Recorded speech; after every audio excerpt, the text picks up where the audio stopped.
Apa yang di pikiran kamu ketika melihat kata-kata sarkem? Tempat maksiat. Mungkin tentang lokalisasi yang ada di Jogja. Cowok-cowok suka kali ya? Jijik terus kayak nggak banget deh. Apa ya? Om-om kali? Banyak bancinya. Tempat orang bercumbu. Suatu lokasi biasa yang terus sudah kayak terdoktrin mungkin sebagai tentang sesuatu yang jelek. lokalisasi Apa ya? yang ada di Jogja. Mungkin Cowok tentang bancinya. lokalisasi Terus yang ada di terus Jogja. Cowok-cowok suka kali ya?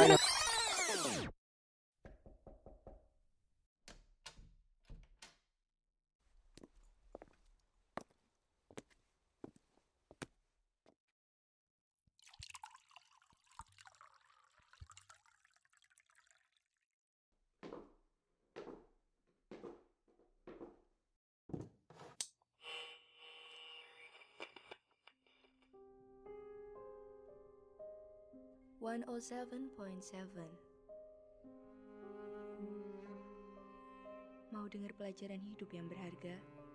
Atau mau tahu tentang hal-hal yang tersembunyi dari dunia ini?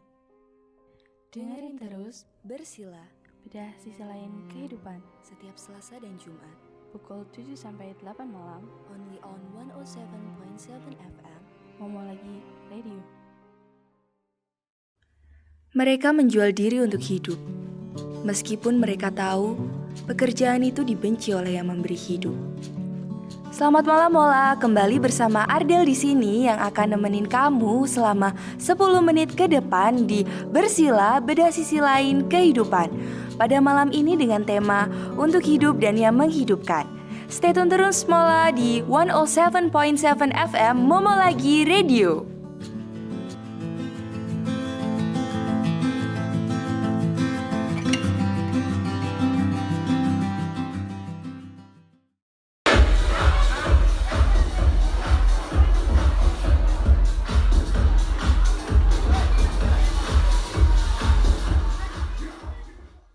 Maka saya berharap siapapun di antara kalian yang ahli maksiat termasuk saya, termasuk Mbak PSK, Mbak WTS. Sarkem atau Pasar Kembang adalah pusat prostitusi di Yogyakarta. Berbanding terbalik dengan citranya, di Sarkem ada pengajian rutin sejak tahun 2015. Pengajian ini diselenggarakan tiap sebulan sekali nih Mola, bertempat di Balai Rukun Warga, RT 3, Pasar Kembang, Sosro Wijaya. Dan dimulai dari pukul 7 sampai pukul 9 malam. Nah Mola, peserta pengajian ini udah lebih dari 100 orang yang berprofesi sebagai PSK. Mereka datang atas kesadaran diri tanpa ada paksaan maupun larangan dari Germo untuk mengikuti pengajian tersebut. Mola tahu gak sih siapa yang menyelenggarakan pengajian di Sarkem? Ya tentu saja Gus Miftah, seorang ulama usia 30-an yang fokus dakwahnya kepada masyarakat kecil atau kaum yang terpinggirkan. Dikutip dari suara.com, tujuan Gus Miftah menyelenggarakan pengajian di Sarkem yaitu untuk memberi kesempatan kepada mereka yang bekerja sebagai PSK karena terbentur kebutuhan hidup, agar mereka lebih mengenal dekat Islam nih Mola, dan ada nilai-nilai kebaikan yang bisa diambil oleh para PSK tersebut. Sebagai hasilnya, Gus Miftah mendapati beberapa mantan PSK sudah mulai untuk berhijrah. Jadi di sini Gus Miftah memiliki cara pendekatan tersendiri loh Mola. Dia memiliki kemampuan untuk menyesuaikan dakwah dengan jamaah yang dihadapinya.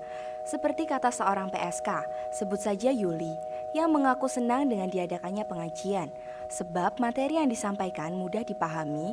Selain itu dia juga tidak merasa terhina ketika mendengar materi yang disampaikan.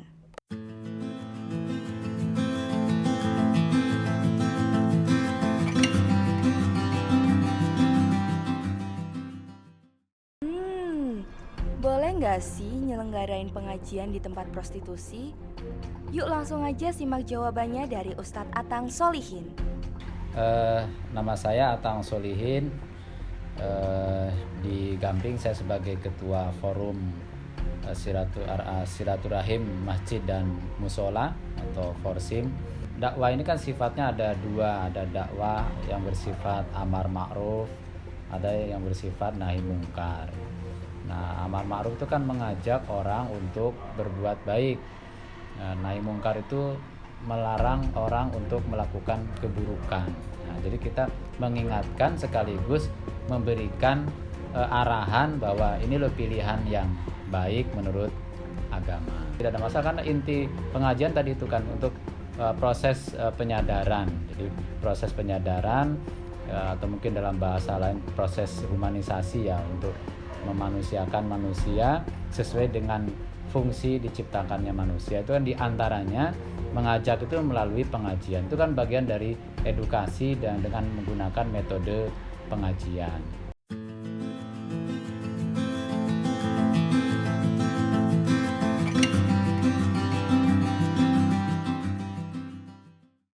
Para PSK udah ikut pengajian. Dari sana, mereka tahu untuk sholat dan mengaji, tapi tetap berprofesi sebagai PSK. Bagaimana Islam untuk memandangnya ya? Yuk simak penjelasan dari Ustadz Atang Solihin.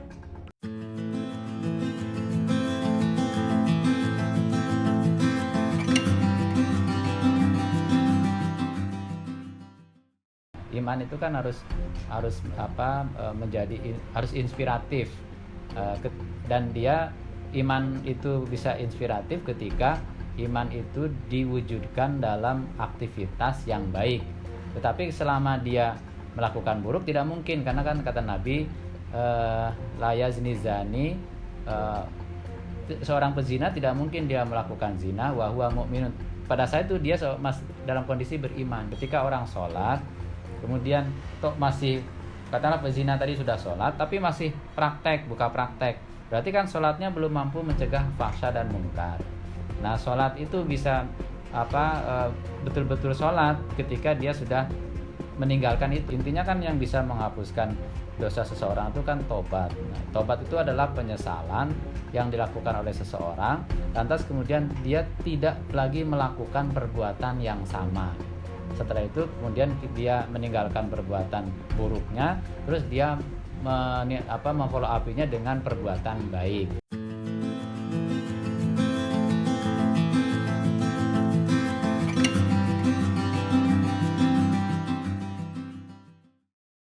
Kenapa sih para PSK masih menjajakan diri meskipun udah mendapatkan kajian agama?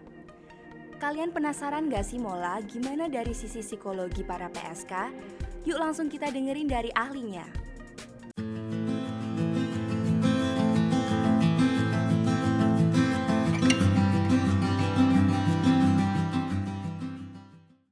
Oke, perkenalkan, nama saya Nasri.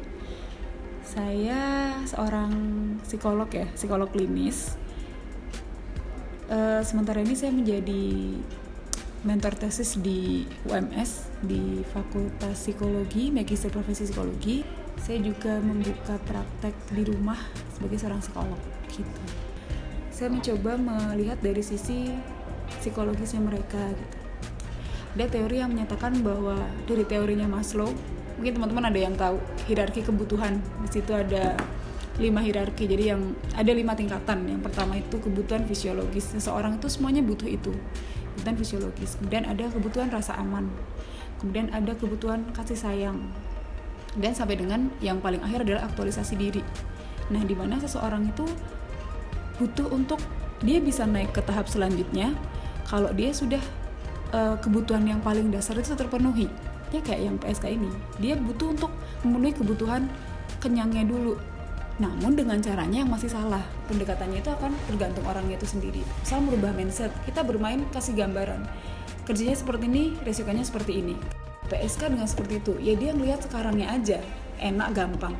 Kedepannya seperti apa? Sakit yang dia harus terima, pasti akan ada dampaknya. Jadi kita merubah mindsetnya.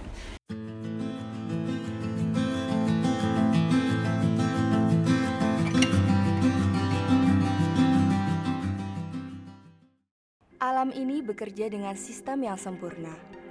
Setiap sebab akan melahirkan sebuah akibat.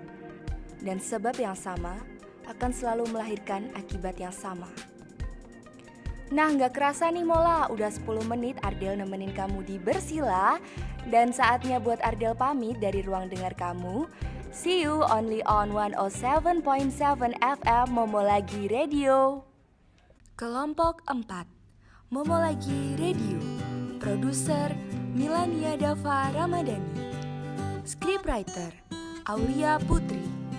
Sutradara Dani Nasrullah. Unit Manager Safridayu Firaus. Editor Daini Unifianto Fauzi. Narator Ardelia Ika Cahyaningrum. Sound Recordist Alma Fitra Ikhtiari Herdianingrum. Terima kasih kepada YouTube, Suara.com, dan Gus Miftah Official.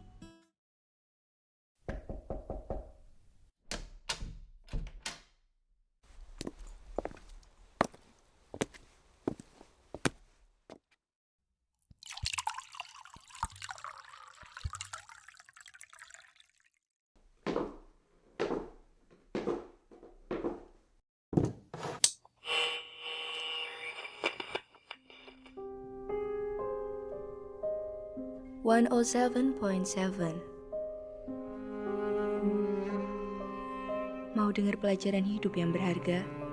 Atau mau tahu tentang hal-hal yang tersembunyi dari dunia ini? Dengerin terus Bersila, bedah sisi lain kehidupan. setiap Selasa dan Jumat, Pukul 7 sampai 8 malam. only on 107.7 FM. Momo lagi radio.